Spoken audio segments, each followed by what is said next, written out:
Hey, what's going on, everyone? So we're talking about the difference between buying a house when the interest rate was low and how the interest rates are now. And you got to look at this as a positive right now. I'm going to show you something that probably no one's explaining to you. Let's start with COVID, January, February, when interest rates were really low, and then how things are different now and how you can use them to your advantage. So we're looking at a $500,000 house. Now, during COVID or during low interest rates, right, 2.5%, no house, first off, was selling for full price, right? So right there, I'm actually undercutting this. This would be way above 500, but we're just using it as an example, right? House comes on the market for 500.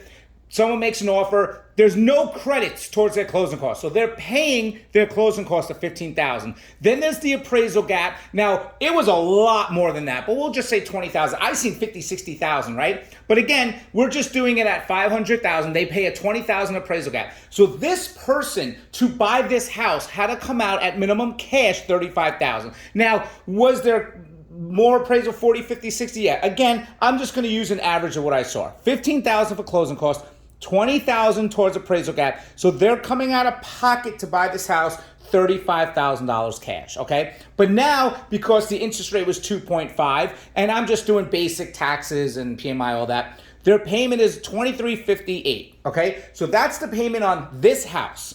The same exact house at $500,000 at 5% interest rate, okay? Let's just skip to the payment. It's a $673 difference to buy that house, $3,031, okay? But here's the positive stuff.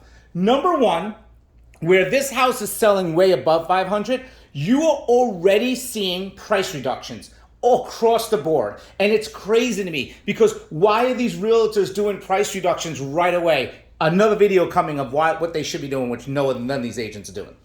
You could easily go there and say, I want you to credit me all my closing costs. So there's $15,000 right there that you're getting, and you're seeing the builders already doing this. Now, there's no appraisal gaps anymore. So you're not paying a single dollar towards an appraisal gap. You probably are going to get this price even lower. So right off the bat, where this person paid $35,000 to buy this house, you're saving that $35,000. That's going right back, and I'm using it as a difference. So that's going right back into your savings.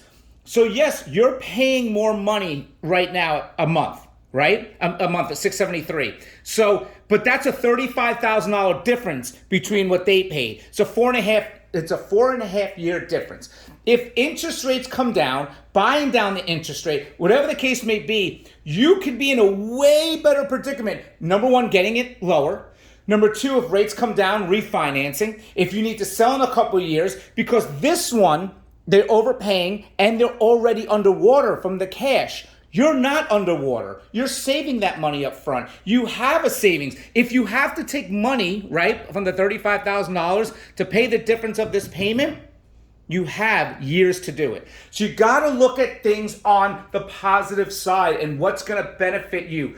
Too many people are overpricing homes right now on the market, and they're going to start coming down. They're going to start coming down. They're going to start offering closing costs. You're already seeing it, and you are going to be able to get a really good deal. If sellers continue to list their house with whoever they want to list to or whatever, it's going to get worse and worse. So this is why I do the videos I do, to show you the positive and the negatives on both sides so you can make your own opinion on what you should do.